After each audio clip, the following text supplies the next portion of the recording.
Nesse vídeo vamos dar continuidade à prova da segunda fase da 14ª Olimpíada Brasileira de Biologia, questões 51 a 100.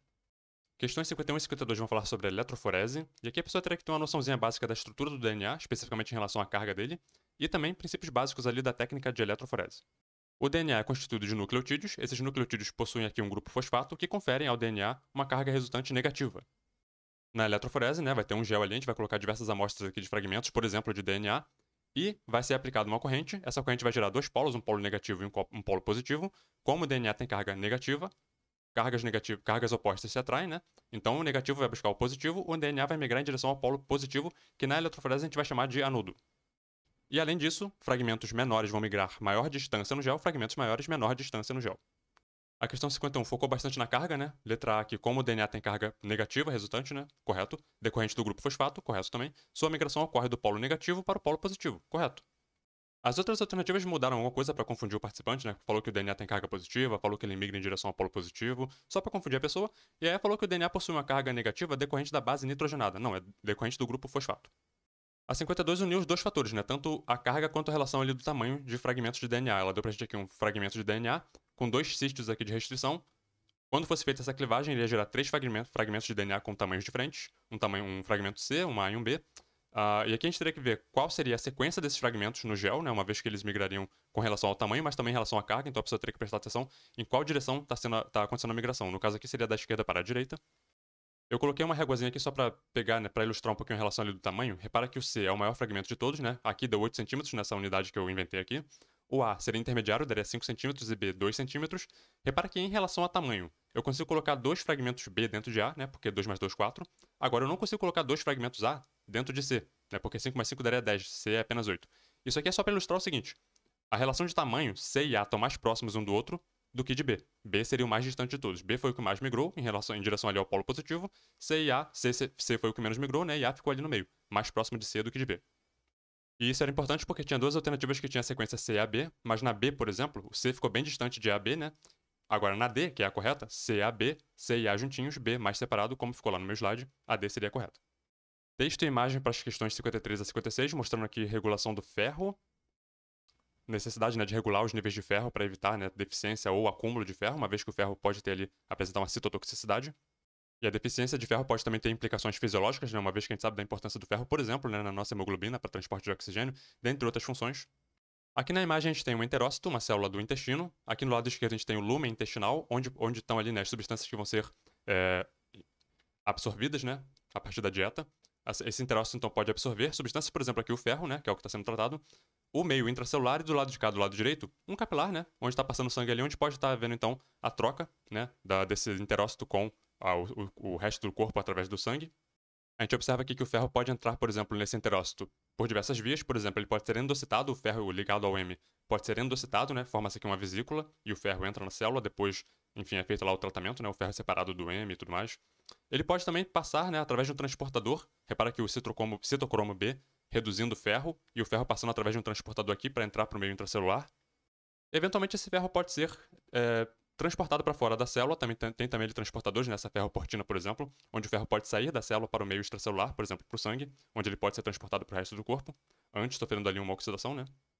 Eu tentei nessa minha fala resumir um pouco do problema que a questão 53 trouxe, né, uma vez que ela explorou bem a imagem.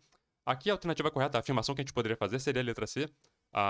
O ferro, né, apresentam proteínas carregadoras específicas para os grupos M, que se ligam a eles formando complexos que são internalizados por endocitose. Então a gente viu aqui na imagem, né, a endocitose do ferro ligado ao M, e essa seria então uma via de entrada.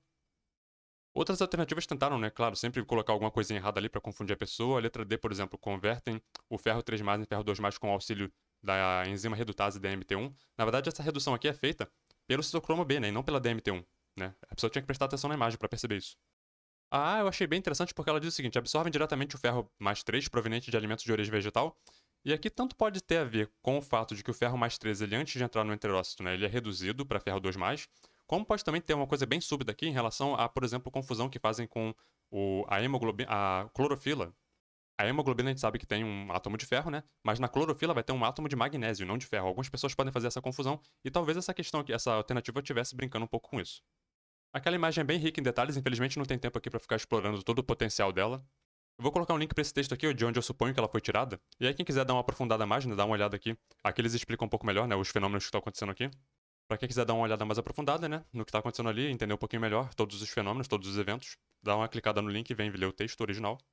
As questões 54 a 56 são mais objetivas, né, exigia que a pessoa tivesse pelo menos um conhecimento básico ali de fisiologia envolvendo ferro.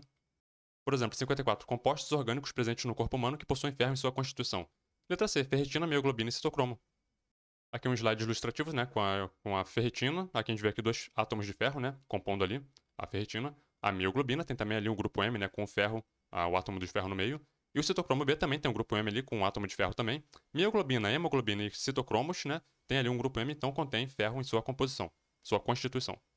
55 e 56 falaram sobre hemocaterese, uma palavra que eu sempre erro.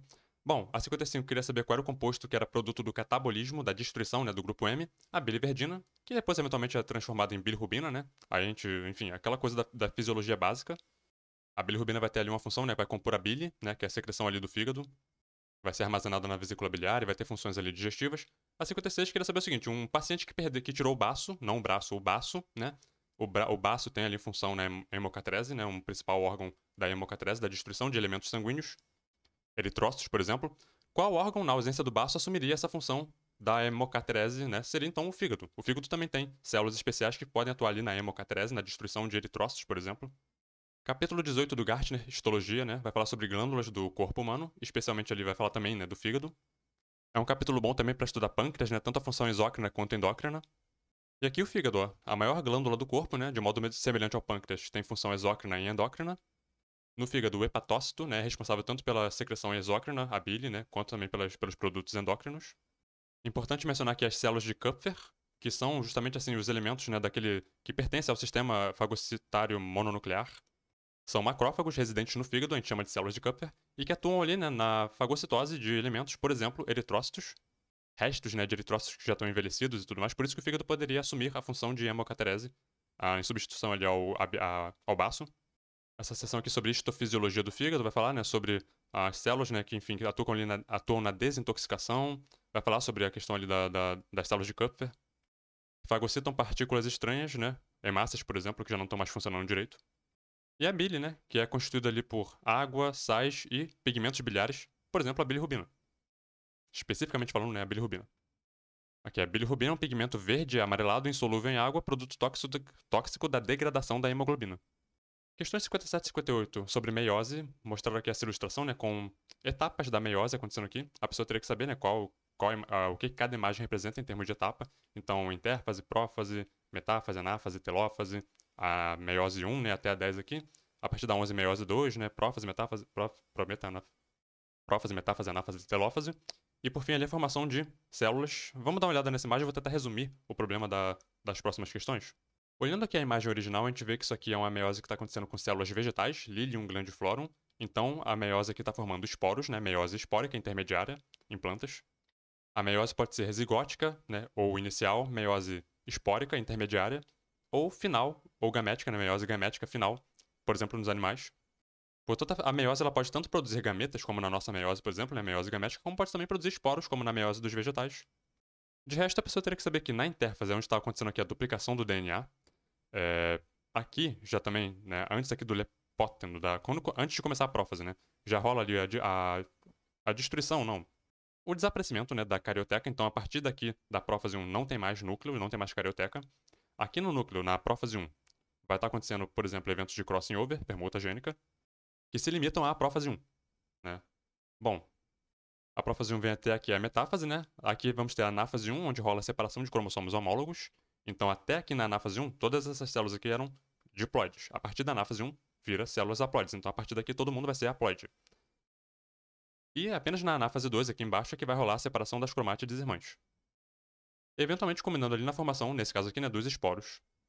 Bom, eu fiz esse resuminho para tentar, enfim, né, mostrar aqui o que a 57 basicamente apresentou em termos de problema. Por exemplo, ela diz que o DNA é replicado no estágio 11. Não, né, o DNA replicado se limita aqui, né, na intérfase, aqui no 1. O 11 já é prófase 2, já tá, enfim, meiose 2.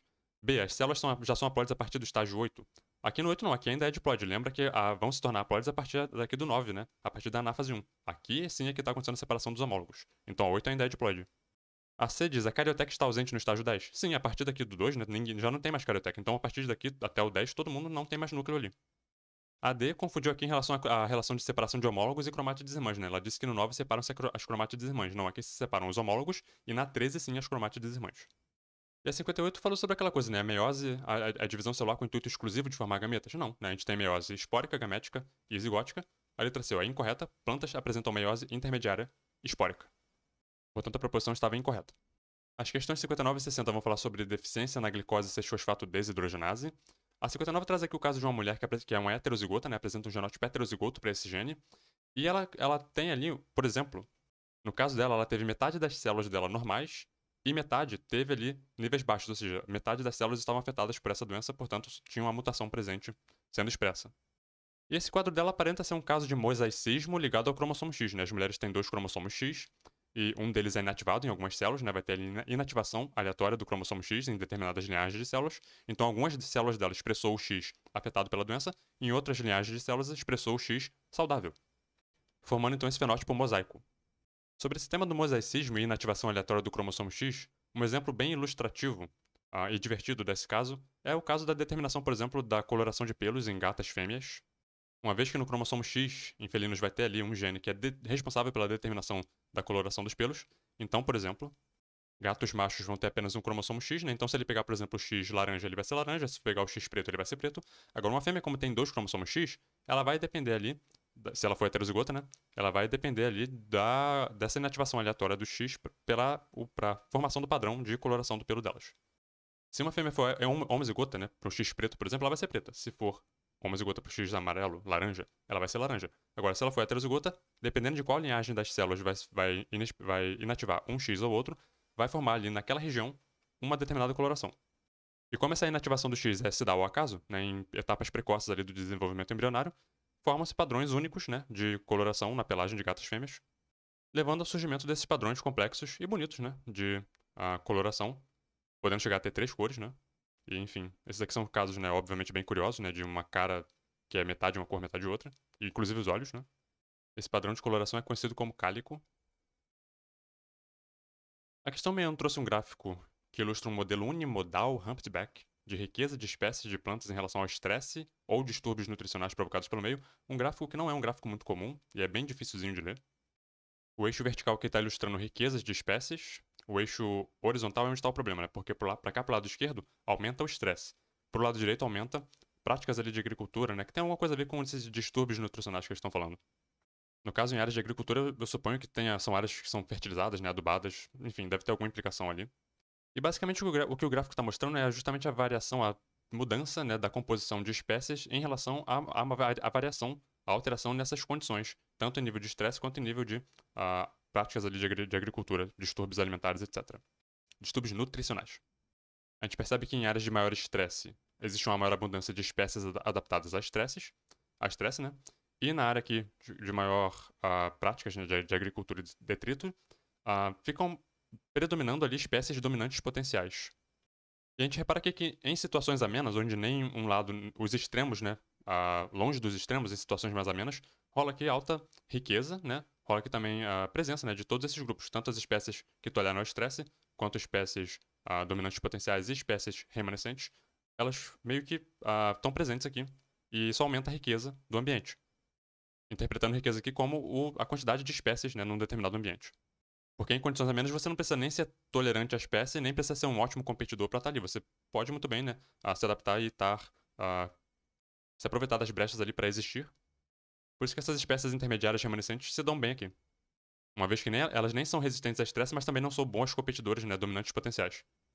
Elas existem apenas realmente em situações ali intermediárias, onde não exige adaptações para competição, né, nem tampouco resistência a estresse. Então a riqueza vai ser menor tanto em regiões ali de alto estresse, como também em regiões que exijam, né, que exijam das espécies presentes ali adaptações para a competição. Espécies que têm essa coisa de dominar. E que praticam, inclusive, exclusão competitiva. Bom, sem mais enrolação, a partir desse gráfico a gente pode concluir o gabarito letra D, áreas com alta fertilidade, aqui, né, nas práticas de agricultura. Aquilo que eu falei, né, de fertilização, adubação, deve ter alguma coisa a ver com isso. Essas áreas apresentam baixo estresse, sim, porque o estresse está mais para o lado esquerdo, né? Aqui para o lado direito, menos estresse. E Redução da riqueza. Sim, a riqueza foi mais alta aqui no meio, né? Em condições intermediárias. Nem tão estressantes, nem tão em relação ali à da agricultura, né? Nem de alta fertilidade. Predominância de dominantes potenciais, que é essa faixa branca aqui, né? Isso realmente, aqui nesse lado direito, elas estão dominando, elas estão mais presentes em maior quantidade. É aquilo que eu tentei dizer, a leitura desse gráfico não é trivial, é um gráfico diferente, é um gráfico que não é muito comum. E, enfim, eu vou tentar mostrar aqui alguns outros modelos dele só para ilustrar e vou colocar link para todos esses textos que eu vou mostrar para quem quiser dar uma aprofundada a mais nisso. Aparentemente tudo começou em 73, quando o J.P. Grime publicou esse artigo aqui na Nature, Competitive Exclusion in Herbaceous Vegetation, e ele apresentou esse gráfico aqui. E para simplificar, vamos olhar só para a parte de cima aqui. Ao eixo vertical, densidade de espécies, e aqui, no eixo horizontal, o aumento do estresse ambiental. Basicamente o que ele está dizendo aqui é o seguinte, em regiões com maior estresse, do lado direito, né, espécies resistentes a estresse, que ele chamou de S, estresse tolerante, né, elas iam ter uma maior, enfim, maior facilidade ali de se estabelecer naquele local. Já em regiões com baixíssimo estresse, as espécies boas competidoras, que ele chamou de C, espécies clímax, né, enfim, de estágios tardios de sucessão ecológica, elas por serem boas competidoras e fazerem, né, praticarem exclusão competitiva, elas iam ser as predominantes nesses ambientes de baixo estresse. Em regiões intermediárias, né, que nem tem tanto estresse, mas também não são tão pacíficas assim, algumas espécies intermediárias, inclusive que não são nem tão adaptadas a estresse, mas também não são tão boas competidoras, conseguem se estabelecer bem aqui. E isso aumenta a riqueza de espécies aqui nesses ambientes intermediários, né, com um pouquinho só de estresse, mas não tanto, e que dá condições ali para que espécies competidoras também possam, enfim, ter ali algum lugar, né. Portanto, em regiões ali de estresse intermediário, esses três tipos de estratégia coexistem, né? Tanto as espécies, vamos chamar de K, né? As competidoras, espécies, enfim, tardias, clímax. As espécies S, que a gente pode chamar aqui de espécies R, né? São as famosas pioneiras, né? E também as espécies intermediárias, que têm estratégias intermediárias de sobrevivência. Esse texto aqui também, esses autores também trazem uma adaptação daquele gráfico lá. Enfim, ele tem aqui umas características também. Eu achei ele um pouquinho mais fácil, talvez, de ler, né? Porque eles trouxeram mais elementos. Colocaram aqui, por exemplo, espécies competidoras. Aqui a gente já começa essa coisa das estratégias, né? Estratégia K, estratégia R, já fica mais evidente, né? As espécies tolerantes a estresse, as espécies pioneiras, né? Aqui, ó. A severidade, né? O estresse ambiental aumentando para cá, pro lado direito. E pro lado de cá, com menor estresse, biomassa aumentando. E de novo aquele padrão de coexistência das estratégias aqui no meio, né? Em condições assim intermediárias em termos de estresse. E nesse outro texto aqui também tem uma versão desse gráfico que eu achei também bem interessante. Aqui eles trazem dois motivos de estresse, né? Tanto o pasto como também a seca. Aqui fica bem evidente essa coisa da exclusão competitiva, né? As espécies tardias, as espécies clímax, praticando ali a exclusão competitiva, não deixando outras espécies coexistirem com elas, em situações, né, de baixo estresse. Conforme o estresse vai aumentando, apenas as espécies que têm adaptação para sobreviver, para resistir àquele estresse, se estabelecem no ambiente. E em situações ali intermediárias, rola ali a coexistência, né, das diversas estratégias de resistência e de competição no ambiente. Aqui para a questão 62, a pessoa teria que estar atento ali à relação entre riqueza e diversidade, né? A gente tem aqui duas amostras, uma amostra que tem ambas têm 4 espécies, e aqui a gente infere que são as mesmas espécies, né, tanto na amostra A quanto na B, mas repara que a amostra A ela tem 4 espécies bem distribuídas, né? Bem assim, em termos de porcentagem, né? De indivíduos de determinada espécie, bem distribuída, ao passo que na amostra B predomina indivíduos de espécie 1, do peixe 1. Portanto, a riqueza nessas amostras, considerando que sejam as mesmas espécies, né? É a mesma, tem 4 espécies, né? Até mesmo que não sejam a mesma espécie, mas enfim, a amostra A tem 4 espécies, a B também tem 4 espécies. Portanto, a riqueza é a mesma, 4 espécies. Porém, a amostra A é mais diversa do que a B. Por quê? Se eu meter a mão aqui e pegar ao acaso indivíduos dessa amostra A, eu vou ter 25% de chance de pegar de qualquer uma das espécies, né? Tanto da 1 quanto da 2, 3, 4. Já na amostra B, se eu pegar ao acaso ali alguns indivíduos, pode ser que eu pegue, né, apenas indivíduos da espécie 1, porque tem 96% de chance de eu pegar indivíduo da espécie 1.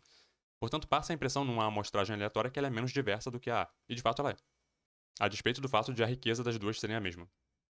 Portanto, o gabarito letra D, tanto a amostra A quanto a B possuem a mesma riqueza de espécies. A amostra A vai ter uma maior equitabilidade, né? As espécies não estão representadas ali proporcionalmente, né, de forma mais igual, enquanto que a B vai ter uma dominância ali de espécies, de indivíduos da espécie 1. A questão 63 trouxe aqui a equação para calcular o crescimento logístico de populações e queria saber qual seria a alternativa incorreta em relação a essa equação. Bom, a letra B diz que essa equação serve para explicar o modelo exponencial de crescimento. Não, é o crescimento logístico. Exponencial seria se a gente desconsiderasse o fator K, que é o fator de suporte do ambiente, né, a capacidade de suporte. Tirando o K, seria exponencial. Agora, quando você inclui o K, que é a capacidade de suporte, você fica com o crescimento logístico, aquela curva sigmoidal. Então aqui brevemente para ilustrar, né, o crescimento exponencial, uma curva em formato de J, né, desconsidera a capacidade de suporte do ambiente, enquanto que o crescimento logístico considera o K, capacidade de suporte, e a curva um formato sigmoidal. Porque as limitações, né, a capacidade de suporte do meio impõe restrições ao crescimento indefinido da população. A questão 64 trouxe 4 afirmações sobre sistemas sensoriais de vertebrados. A primeira afirmação ela diz que a visão funciona melhor em meio aquático do que no meio terrestre, né? Isso aqui tá errado porque a atmosfera, os gases atmosféricos interferem menos, né, no percurso do fóton do que a água. A água interfere mais na dispersão da luz, causa ali diversas difrações, né? Então, assim, os animais aquáticos têm que ter adaptações ali para conseguir enxergar de forma mais adequada embaixo d'água. A 2 disse que a densidade dos tecidos de vertebrados é próxima da densidade da água, o que é verdade, permitindo, né, que as ondas sonoras atravessem livremente o meio aquático e estimulando ali as células ciliadas nervosas. Isso aqui, a princípio, correto. Diversos animais aquáticos vão ter ali, né, células, vão ter mecanorreceptores, né, que vão detectar vibrações na água. A 3 disse que girinos, né, larvas de anfíbios não possuem linha lateral, isso aqui está errado, eles possuem sim linha lateral. E a 4 basicamente falou que nos primatas, né, em comparação com outros mamíferos, o sentido do olfato é menos desenvolvido. E sim, em relação a outros mamíferos, né, outros mamíferos vão ter olfatos mais bem desenvolvidos que o nosso, né, mas não vamos também subestimar a nossa capacidade olfativa. Diversos estudos feitos aí em chimpanzés, né, mostram como eles usam o olfato ali para situações ali sociais, né. Então assim, em comparação a outros mamíferos, o nosso olfato é pouco desenvolvido. Mas, enfim, não subestime. Portanto, letra C, apenas duas estavam corretas. A questão 65 traz aquele cálculozinho, né, de frequência de um determinado gene numa população. Enfim, já fizemos muitas questões envolvendo nesse cálculo, é super facinho. Mas aqui tinha uma questão, ó, ela queria testar se a pessoa estava prestando atenção, né, na prova mesmo. Porque ela pergunta aqui, ela fala sobre um gene recessivo C minúsculo, né, e fala sobre a frequência desse gene recessivo C minúsculo na população. Como ele é recessivo, para ele se expressar no fenótipo, ele precisa estar em homozigose, portanto, indivíduos que têm determinada doença ali relacionada a esse gene seriam homozigotos recessivos. Então a gente sabe a frequência de homozigotos recessivos na população. Um caso a cada 2.500 nascimentos. Então ela dá essa informação pra gente e em seguida pergunta qual é a frequência do alelo Czão na população, né? Pra ver se a pessoa tá prestando atenção, ó, Czinho e Czão. Bom, a gente não sabe as frequências nem de homozigotos dominantes nem de heterozigotos, mas nós sabemos a frequência de homozigotos recessivos, porque para você ter a anomalia você teria que ser homozigoto recessivo 1 a cada 2.500, totalizando 0,0004. Logo, a frequência de Czinho seria a raiz quadrada de 0,0004, que é 0,02. Então a gente sabe a frequência de Czinho. A frequência de Czão é 1 menos Czinho, então 0,98. Muita gente aqui por falta de atenção deve ter marcado letra A, mas a correta seria a letra E, 0,98. 66 falou aqui sobre padrões de simetria em flores. Aqui na 1 a gente tem uma flor assimétrica, na 2 uma flor zigomorfa, na 3 uma flor actinomorfa. Então, letra D, né? Como a imagem lá da prova estava muito ruim, tá aqui um exemplo, né, de flor assimétrica, cana indica. Foi o mesmo exemplo que a prova deu. Diversas plantas da ordem de Gimberales têm esse padrão, né, de flores assimétricas. Aqui, por exemplo, a ave do paraíso, bem complexa, né? São flores bem estranhas, bem complexas, bonitas, né, mas com esse formato assim bem assimétrico. Uma orquídea padrão zigomorfa, né, de simetria. E aqui é uma margaridazinha para ilustrar aqui a simetria actinomorfa. Questões de 67 e 68 tinha aqui um diagrama floral. A gente nota aqui pelo número de elementos, né? São 5 pétalas, 5 tépalas, 5 sépalas. Portanto, trata-se de uma dicotiledônia, né? Então, assim, a partir disso a gente deveria conseguir resolver essa questão. Repara que a A, B, C e D são características de monocotiledôneas, né? E monocotiledôneas geralmente são múltiplos de 3, né? As peças florais, então seriam 3 sépalas, 3 pétalas, às vezes 3 tépalas, né? Então só sobrou a letra E, feixes vasculares dispostos radicalmente. Se tivesse escrito aqui radialmente, certamente, né, seria uma característica de dicotiledôneas, mas aqui a pessoa escreveu radicalmente. Talvez essa tenha sido a razão pela qual essa questão foi anulada. Honestamente, se foi por isso, eu acho que é uma bobeira, né? Todo mundo viu que isso aqui foi um erro de digitação, mas pode levar a interpretações, né? Então, assim. Interessante pegar um livro de anatomia vegetal, por exemplo, a Pesato, né? O capítulo que ela fala sobre câmbio, eles, né, falam sobre câmbio, vai falar aqui, né, sobre o sistema axial e radial ali dos sistemas vasculares, né, das dicotiledôneas. E no mínimo a pessoa teria que saber que em monocotiledôneas os feixes vasculares estão dispersos pelo caule, e em dicotiledôneas eles vão estar ali organizados, né, em raios, né, em estruturas mais organizadas. Inclusive formando ali sistemas axial, né, e radial. E a 68 era para fazer a leitura do diagrama, né, e descobrir o que cada parte significa. Vamos trapacear um pouquinho, mas para não ficar tão fácil também eu vou colocar em francês aqui. Ó, aqui temos uma bráctea, aqui o ovário, aqui a parte, o gineceu, né, a parte feminina, aqui os estames, né, com as anteras, aqui as pétalas em roxinho e as sépalas em verde. 69. Coloração dos frutos de abóboras determinados por dois genes, gene Y e gene W.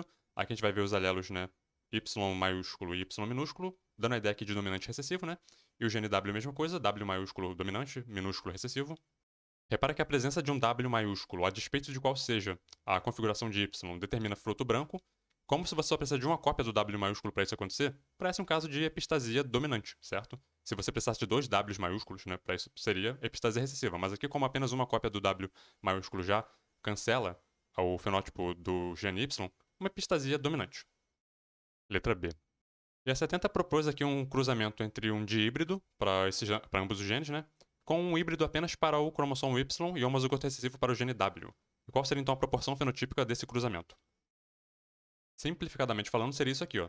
4 brancas para 3 amarelas e uma verde. Vocês podem pausar o vídeo e ficar aí um tempinho olhando, mas é isso aqui mesmo.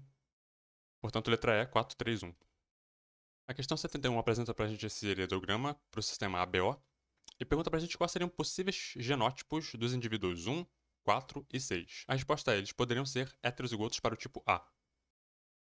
Bom, eu fiz aqui um cruzamentozinho. Repara que os indivíduos 1 e 2 tiveram um filho AB, portanto, cada um deles tem que ter pelo menos uma cópia do alelo A e o outro uma cópia do alelo B. Para dialogar com a questão, eu propus que 1 seria A heterozigoto e 2 B heterozigoto. Lembrando que isso aqui não é uma coisa definitiva, é uma proposta, né? É possibilidade, poderia ser assim.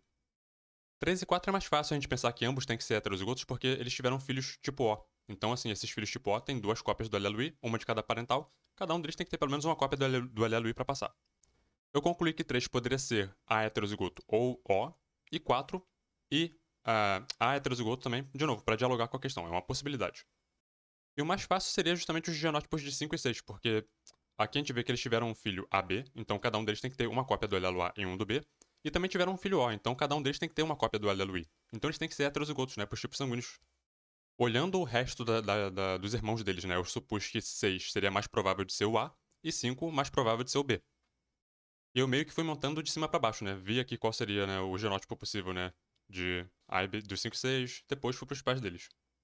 E eu consegui arranjar de uma maneira que 1, 4 e 6 fossem A heterozigotos, portanto, seria correto. Mas, de novo, é uma possibilidade. A 72 apresentou pra gente aqui tipos de células, então hepatócitos, eritrócitos, mitocôndrias, bactérias, né, retículo endoplasmático, uma organela, né, duas organelas, na verdade, mitocôndria e retículo, organelas que possuem membrana, e também a composição da membrana dessas células, então, com colesterol, fosfolipídio, glicolipídio, etc. Qual das membranas acima mantém sua fluidez mais próxima do ideal em situação de aumento de temperatura? Aqui eu busquei logo a que tinha mais colesterol, né? Porque o colesterol tem essa função de dar essa estabilidade maior na membrana, em relação ali, por exemplo, a variações de temperatura. Quem tem mais colesterol são os eritrócitos, então eu marcaria a letra B, eritrócito. A 73 traz aqui uma cadeia alimentar, ou uma teia, né?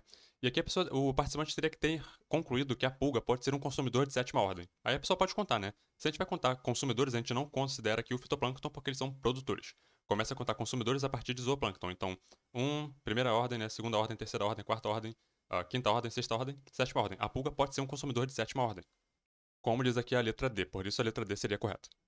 A 74 apresentou aqui uma imagem com glândulas exócrinas e endócrinas, uma glândula exócrina e endócrina, e uma endócrina, portanto aqui é um tecido epitelial glandular. E a letra diz o seguinte, ó, o tecido mostrado é epitelial, ok, tecido epitelial glandular, né? Pode se especializar em secreção, certíssimo. A glândula 1, essa aqui, exócrina, né? Pode exemplificar células pancreáticas produtoras de enzimas digestórias. Tá correto.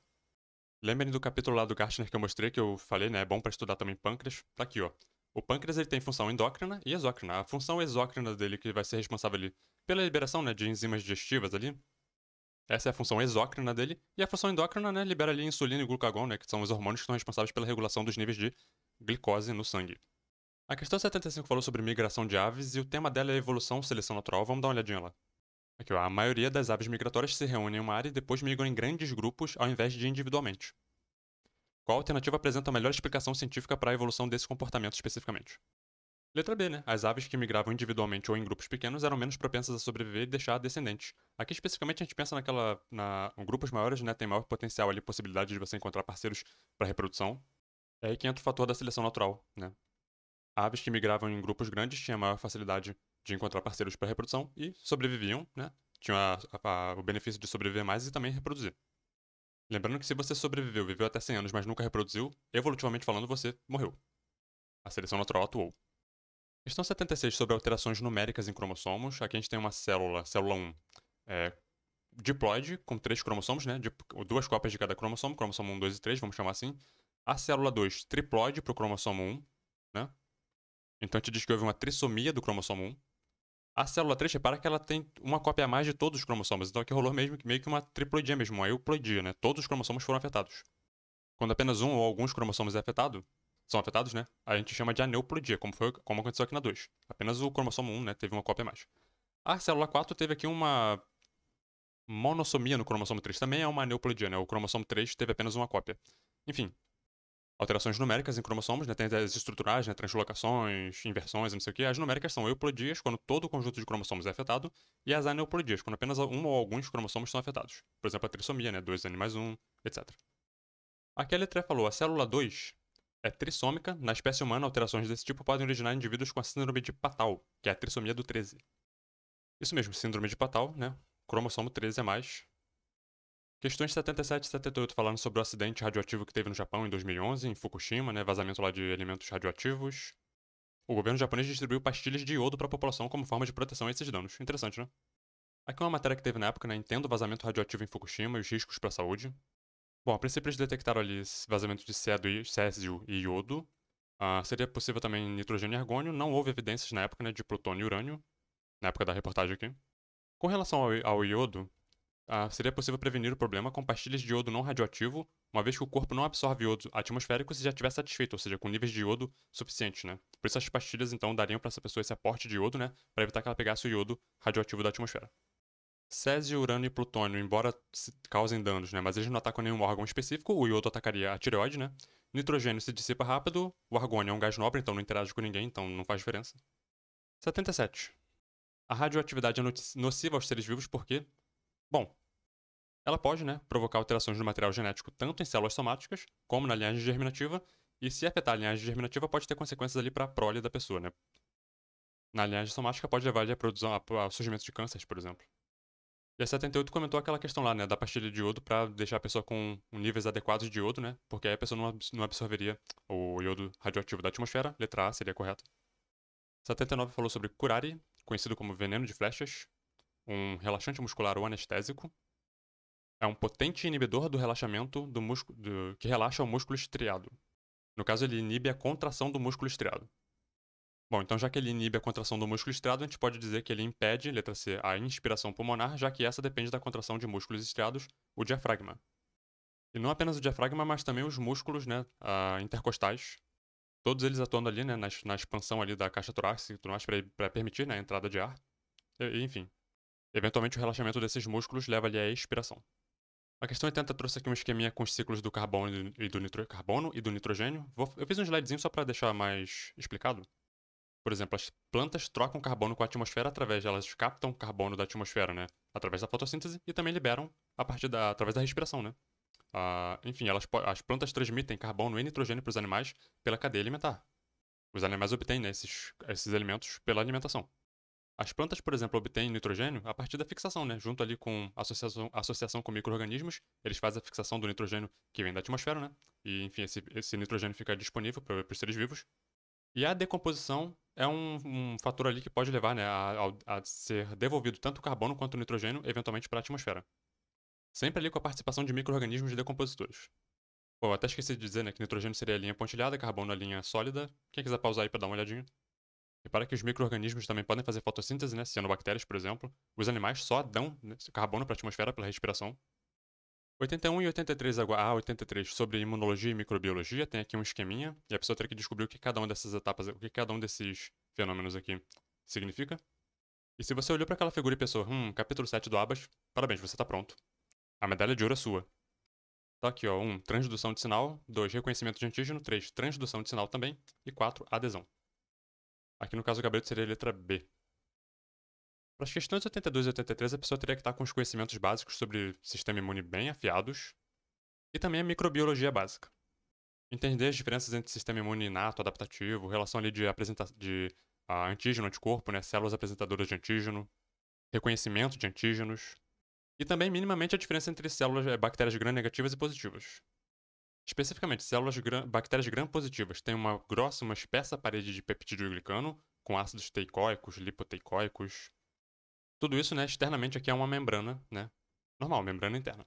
A bactéria gram-negativa, ela tem duas membranas. Ela tem uma membrana interna, uma parede fina de peptídeo glicano e uma membrana externa também com uma camada de lipopolissacarídeo, que, enfim, é essencial aqui para reconhecimento de diversos antígenos bacterianos, das gram-negativas. Então, uma célula específica para reconhecer uma bactéria gram-positiva, ela poderia, por exemplo, estar reconhecendo esses ácidos aqui os componentes, né, da parede de peptídeo glicano, ao passo que para reconhecer especificamente uma bactéria gram-negativa, você atuaria nessa região aqui dos lipopolissacarídeos, LPS. E a pessoa teria que estar realmente com os conhecimentos bem afiados, porque a 82 principalmente vai brincar muito, né? Vai botar muita pegadinha aqui.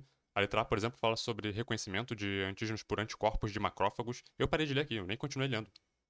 A letra B insinua que as bactérias gram-negativas são reconhecidas pela parede de peptídeo, por elementos, né, da parede de peptídeo glicano. A gente viu lá que a parede externa de peptídeo glicano grossa, né, é das gram-positivas. A C disse aqui anticorpos, colocando ali como tendo baixa especificidade. Anticorpos são elementos ali de alta especificidade, né? Eles são feitos por encomenda. A D é a correta. A ordem intraderme é a bactéria gram-negativa, reconhecida pelo sistema imune inato, né, que é a primeira linha de defesa, receptores de reconhecimento padrão, macrófagos, o Toll-like receptor, né, reconhece a camada de lipopolissacarídeo da bactéria gram-negativa, tudo correto aqui. Posteriormente, o sistema imune adaptativo vai entrar ali com a produção de anticorpos, né, os linfócitos B, produtores de anticorpos, e também linfócitos T, né, de alta especificidade, mediando ali essa resposta. E a 83 especificamente sobre aquela imagem que eu mostrei, né, das gram-negativas e positivas. Quais seriam características de gram-negativas, exceto a letra C diz que elas têm uma camada espessa de peptídeo glicano, parede celular grossa, né, de peptídeo glicano com ácidos teicoicos e lipoteicoicos. Isso aqui é de gram-positivas, né, como eu mostrei lá. Questão 34 falando sobre terapia antirretroviral no combate ao HIV, né, vírus da AIDS. Ele deu pra gente aqui alguns fármacos, né, alguns princípios ativos, e com base digamos assim, no mecanismo de ação de cada um desses fármacos, a gente teria que descobrir qual seria o alvo deles. Por exemplo, o abacavir age impedindo replicação viral, sendo chamado de inibidor análogo de nucleosídeo. Atuando aqui em nucleosídeo, ele poderia estar atuando em polimerases ou na transcriptase reversa, né? Atazanavir age inibindo clivagem de polipeptídeo, então se ele inibe a clivagem de um polipeptídeo, ele deve estar atuando em alguma protease. E provavelmente a mais complicadinha de todas, né, a enfuvirtida age inibindo a ligação do vírus com a célula TCD4. Porque aqui a pessoa tem que conhecer o elemento ali, né, o componente viral que atua na ligação do vírus com a célula. Bom, então bem objetivamente aqui, a bacavir é um análogo de nucleosídeo inibidor da transcriptase reversa. Sulfato de atazanavir é um tipo de medicamento anti-HIV da classe dos inibidores de protease, viu? Ele atua numa protease. Enfuvirtida é o primeiro membro da classe, enfim, inibidor de fusão, é um inibidor do rearranjo estrutural da GP41 do HIV, que se liga especificamente a essa proteína, né? Bloqueando a entrada do vírus na célula. Portanto, aqui seria letra A, transcriptase reversa, protease GP41. Capítulo 19 do Norma Sueli, um capítulo inteiro sobre AIDS.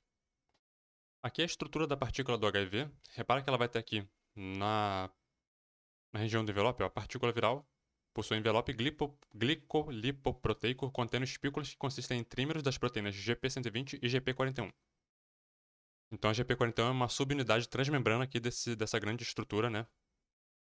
E aqui está um esqueminha, né, com a entrada do vírus na célula. Aqui, justamente nessa etapa aqui da fusão, é aqui que a GP41 vai estar atuando. Aqui, o envelope viral se funde com a membrana da célula pela atividade da proteína transmembrana GP41, justamente nessa etapa aqui. E o resto é história, né? O resto é, enfim, o vírus começa a se replicar, integra o genoma dele ao da célula, e o resto, enfim. Questões 85 e 87 sobre bioquímica de peptídeos e proteínas.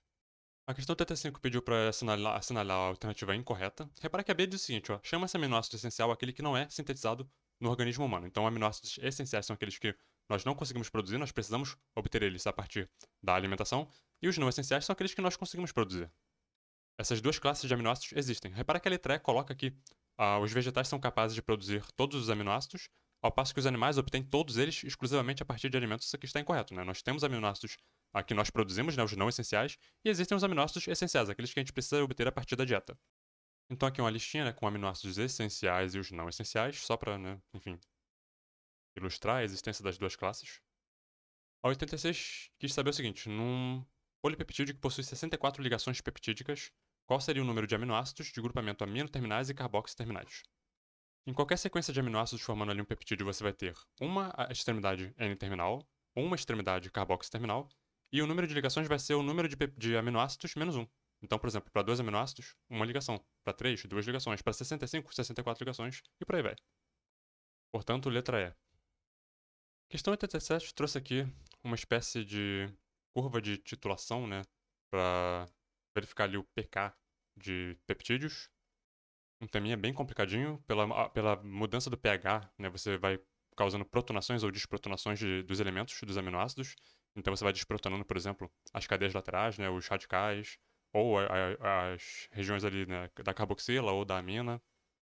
A questão trouxe pra gente um dipeptídeo com o primeiro radical, né, o desse aqui, um átomo de hidrogênio, então isso aqui eu suspeito que seja uma glicina. E um R2, né, desse outro aqui, seria uma carboxila. Aqui poderia ser um ácido aspartico ou um ácido glutâmico, eu suspeito que seja um ácido aspartico, pelos valores aqui do pK que ela apresentou. Ela deu pra gente aqui o ponto onde cada uma dessas partes aqui é desprotonada, então, por exemplo, em pH 2, o pK da carboxila, né, da região carboxy terminal, desprotona. Eu fiz um esqueminha aqui só pra não ficar tão abstrato assim. Ficou meio bagunçado, mas, ó, pH 0, pH mais ácido possível, vamos colocar assim, né? É um exagero. Todo mundo protonado, né? A amino terminal, carboxy terminal e também aquele radical lá, que é uma carboxila, né, do ácido aspartico, suspeito. A carga desse peptídeo que eles deram seria mais 1. Em pH 2 teve ali a desprotonação da região carboxy terminal, né? A carga ficou 0. Repara que toda vez que você tira um hidrogênio, né, vai formando ali, ó, uma carga negativa, né? Isso aí interfere na carga final do peptídeo. pH 3 desprotonou a carboxila do radical do ácido aspartico, a carga ficou menos 1. E em pH 9 desprotonaria então a região amino terminal da glicina ali, deixando ali com uma carga resultante menos 2. Portanto, em pH 10, que é maior do que 9, né? A carga desse dipeptídeo seria menos 2. Que aqui seria a letra B, menos 2. Interessante, né? Se familiarizar com as estruturas dos aminoácidos. Olha aqui, ó, a glicina, tá vendo que a cadeia lateral dela, o grupo R, é um hidrogênio, né? Então, assim, eu suspeitei que fosse ela. E tanto o ácido aspartico quanto o ácido glutâmico vão ter aqui carboxilas na região, no grupamento R deles, né? No radical deles. Eu suspeitei que fosse o ácido aspartico por conta do pK, né? Do pH em que essa carboxila do ácido aspartico se desprotonaria.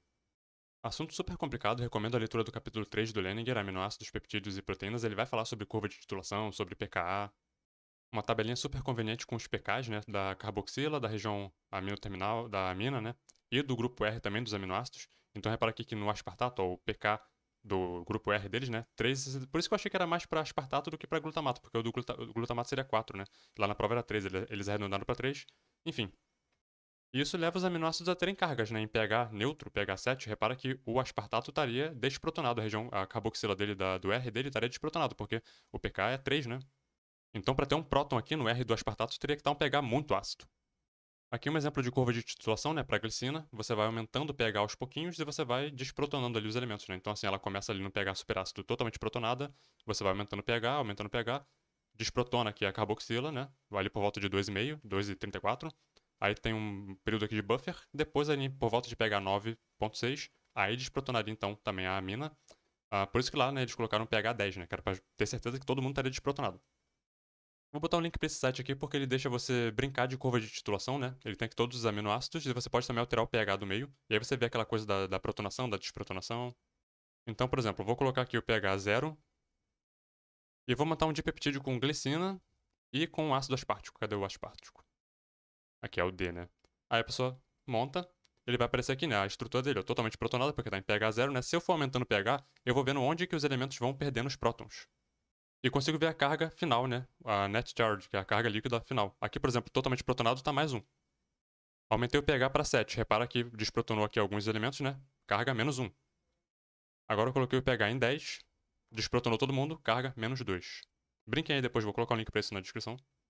88. Bebidas gasosas engordam. Um estudo observou que quem tomou bebida gaseificada durante a refeição comeu em média 120 calorias a mais de quem optou pela sem gás. Pergunta: qual dos hormônios citados abaixo tem a função de estimular a sensação de fome, grelina, e onde esse hormônio é produzido? No estômago, então letra D, grelina, estômago. Grelina, fome, leptina, saciedade, leptina produzida lá nos adipócitos. Capítulo 71, isso mesmo, 71, do Gitton Hall. Balanço dietético, regulação da alimentação, obesidade, inanição, etc. Eu só mostro um panorama aqui, ó. Eu tô recomendando que vocês peguem o livro e leiam o capítulo, né? Aqui, ó, a grelina sendo produzida no estômago, né? Leptina lá no tecido adiposo. Aqui um esqueminha complicado, né? Com as vias de regulação, sinalização. Insulina, leptina, colecistocinina, hormônios que inibem neurônios, etc, né? Blá blá blá. Estimulam o neurônio, blá blá blá. Reduzindo a ingestão alimentar. A grelina, um hormônio secretado pelo estômago, ativa neurônios, blá blá blá, estimulando a ingestão de alimentos. Aqui a grelina, o hormônio gastrointestinal, aumenta a ingestão de alimentos. Questão 89 fala sobre, uma vez que os lipídios são hidrofóbicos, né, a dificuldade de se transportar eles por via sanguínea, sendo necessário eles serem associados ali a moléculas de lipoproteínas, né? Então forma-se ali o HDL, o LDL, né? O fígado faz isso, o fígado pega o lipídio e constrói essas moléculas de lipoproteínas. E dessa maneira, os lipídios conseguem ser, então, transportados por via sanguínea. Sobre isso, qual seria a alternativa aqui incorreta? Um negocinho aqui bem específico. Em letra D, o LDL, o low density, né, tem maior quantidade de ácidos graxos que o VLDL. E, enfim, a única forma de explicar isso aqui é ilustrando. Aqui o tamanho médio, né, relativo das principais lipoproteínas. Repara que o VLDL, em relação aqui ao teor de triglicerídeos, né, por exemplo, inclusive ácidos graxos, comparativamente com o LDL. Repara que o LDL tem bem menos triglicerídeos, né, do que o VLDL. Portanto, aquilo lá estaria errado, né? O VLDL tem mais ácidos graxos do que o LDL. A questão 90 disse que reduzir a utilização de cortes seletivos em faixa não é uma maneira adequada de manejo sustentável das florestas, o que é um tema um pouco controverso nessa coisa dos cortes seletivos. Tem diversos e diversos estudos, né, avaliando, né, os efeitos, né, de corte seletivo, enfim. Segundo essa autora, por exemplo, embora controverso, o corte seletivo tem sido apontado como um dos padrões de uso de terra menos prejudiciais para comunidades. Enfim, essa atividade pode afetar a floresta em seus organismos, alterando a composição e estrutura de florestas, por isso que tem uma controvérsia, né? Esse outro texto aqui traz, né, ao corte seletivo, quando, por exemplo, feito por madeireiros ilegais, né, é uma técnica que eles têm para escapar da fiscalização. Então, assim, eles entram na floresta e procuram aquelas madeiras mais valiosas, né, o mogno, por exemplo, vão lá e derrubam especificamente só aquela árvore. Não muda muito, né, pro satélite, né, o satélite não detecta que houve ali uma derrubada de madeira. Então, eles pegam uma madeira que vale muito dinheiro e não alteram muito a paisagem, e assim acabam escapando de fiscalização, né. Outro texto aqui, ó. O corte seletivo proporciona lucro inicialmente alto, ainda assim seu impacto negativo no meio ambiente pode ser reduzido sob o manejo florestal adequado, ou seja, existe um impacto negativo que pode ser reduzido com o manejo, né, adequado. A questão 91 traz de novo aquele assunto daqueles astronautas gêmeos, né, um foi para o espaço, ficou lá quase um ano, o outro ficou na Terra, e depois fizeram vários estudos, né, o que mudou em um, o que mudou no outro. Eles esperavam, né, que com a exposição à radiação cósmica, ou o que foi para o espaço, ficasse com os telômeros, né, as regiões terminais do DNA, os telômeros, menores. E na verdade isso não aconteceu, e muito pelo contrário, até aumentaram no que foi para o espaço. Eles observaram também mudanças, né, no padrão de metilação, modificação covalente do DNA, né, entre eles. E, enfim, aparentemente isso tudo foram sendo feitos estudos, né, para tentar compreender essas dinâmicas, mas aqui a questão só queria saber se a pessoa sabia que regiões terminais do DNA são telômeros e modificações covalentes no DNA são metilação do material genético. Aqui a pessoa teria que ter cuidado com essa coisa que dá acetilação, né, que é uma coisa que está acontecendo nas histonas, né. As histonas são as proteínas nas quais o DNA se enrola. Ah, eu acho que geralmente está mais envolvido com as histonas do que com o próprio DNA. A 92 trouxe aqui a equação de Hagen-Poiseuille, e a pessoa ia ter que ficar alterando aqui os fatores da equação, né, para ver o que mudaria no resultado, que seria a resistência hidráulica, né, dos vasos sanguíneos. Então, a fórmula da resistência de um vaso sanguíneo é definida, é o RH igual a 8 vezes N vezes D sobre π vezes R a quarta, raio, né, a quarta, onde N é a viscosidade, D é o comprimento, R é o raio. Com base nisso, eles fizeram aqui algumas afirmações, né, e a gente teria que ver, né, se essas afirmações são corretas com base, né, na fórmula. Eu fiz aqui alguns slides, a gente pode, né, ver isso de uma maneira menos abstrata, mas eu vou tentar ser bem breve aqui. Essa aqui é a fórmula padrão que eles deram, né? 8ND, π, R quarta. Esse aqui é o nosso modelo. Eu peguei os fatores e coloquei todos eles 4, porque 4 é fácil, né? Você faz o dobro de 4 é 8. 4 dividido por 2 é igual a 2. N, que é a viscosidade, eu coloquei de laranjinha. D, o comprimento, coloquei ele amarelinho. R, o raio, eu coloquei verde. Π, eu considerei igual a 3. Fazendo ali a operação, né, da equação, no total eu obtive aqui, com os valores que eu coloquei, né, 4, 4, 4, obtive 0,16. Esse aqui seria a resistência considerando N, D e R igual a 4. Nos próximos slides eu vou pegar esse aqui, já com os valores, né, e vou passar para cá, para ser o nosso referencial. E toda vez que eu disser assim, a resistência aumentou em 2 vezes, é em relação a esse referencial aqui, o 16, né? Então, por exemplo, a resistência aumentou a resistência dobrou, seria 16 ao quadrado, né? 0,32. A resistência caiu pela metade, seria a metade de 0,16, 0,08, enfim. Primeira afirmação, se a viscosidade, o N aqui, o laranjinha, dobrar, 4 eu transformei em 8, dobrou, né? E o aumento da concentração de massa, enfim, e o raio diminuir pela metade, o raio era 4, aqui caiu pela metade 2, né? A resistência aumentará 8 vezes. A resistência original que eu coloquei lá era 0,16, né? Aqui ficou 5,3, um aumento de 33 vezes. Portanto, essa afirmação aqui 1 está errada.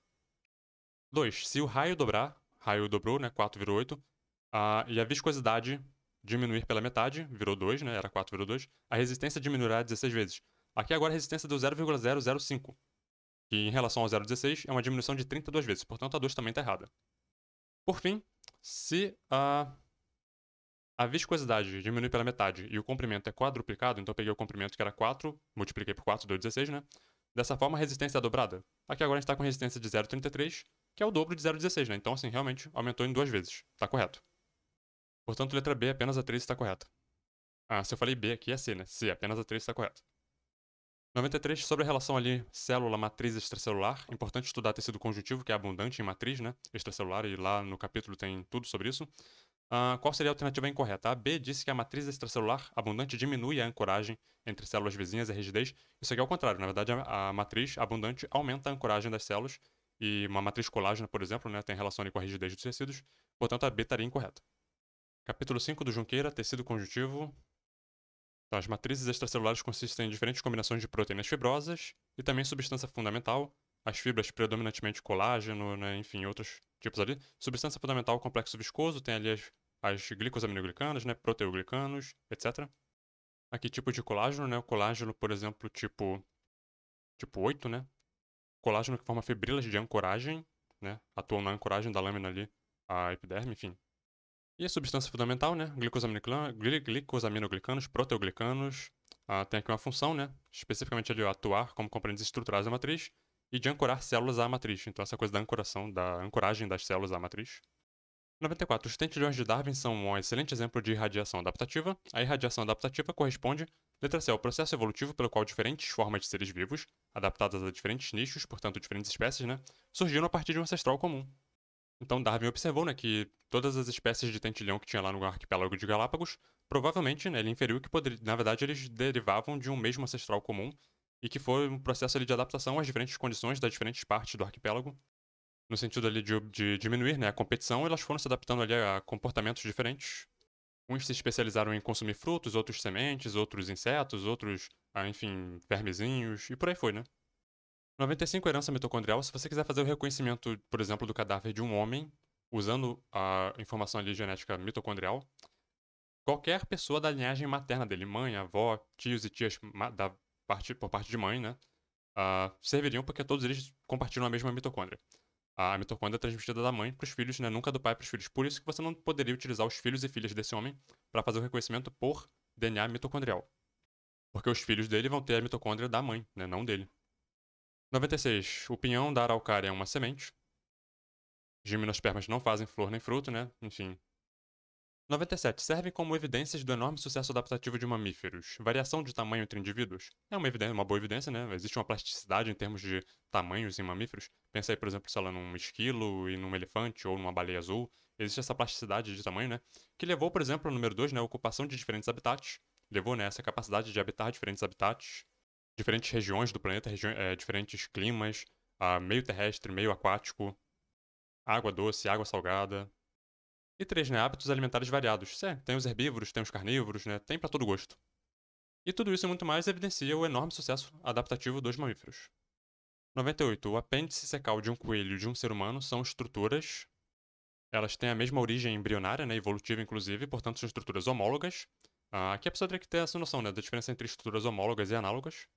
As homólogas têm a mesma origem evolutiva, a despeito de terem ou não a função semelhante, enquanto que as análogas são estruturas às vezes muito parecidas, mas que têm origem evolutiva totalmente diferente. Por exemplo, asas de inseto e asas de aves.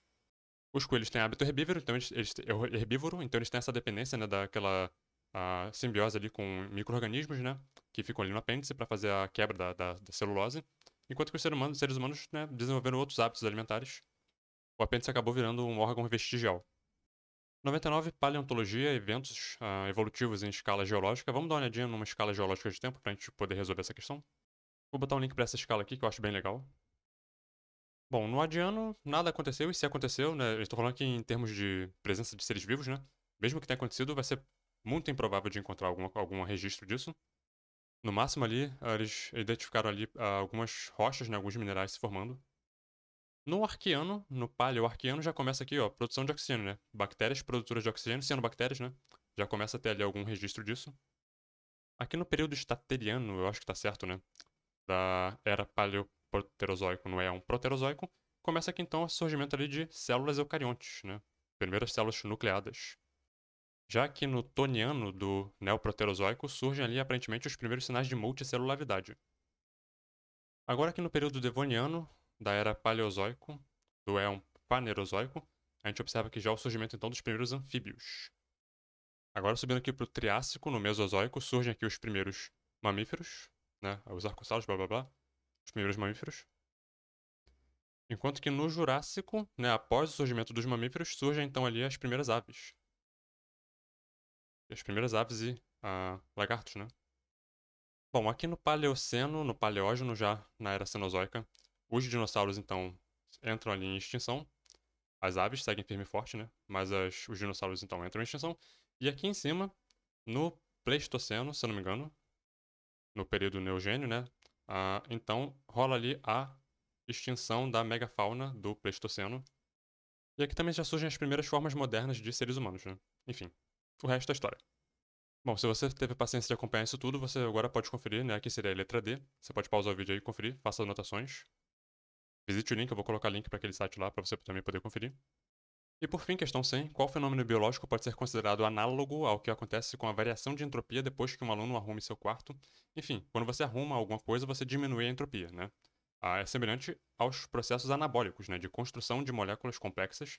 O aumento da entropia seria, no caso, o quarto desarrumado. Aí seria a alta entropia. E o aumento da entropia a gente poderia comparar com justamente o catabolismo. Então, anabolismo, redução, diminuição da entropia, comparável aqui com arrumar o quarto, né? E rotas catabólicas, aumento da entropia, é o quarto ficando bagunçado.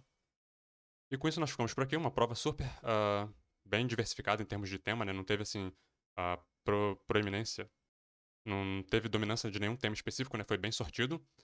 Bom, no próximo vídeo então a gente vê a primeira fase da 15ª UBB. Até lá.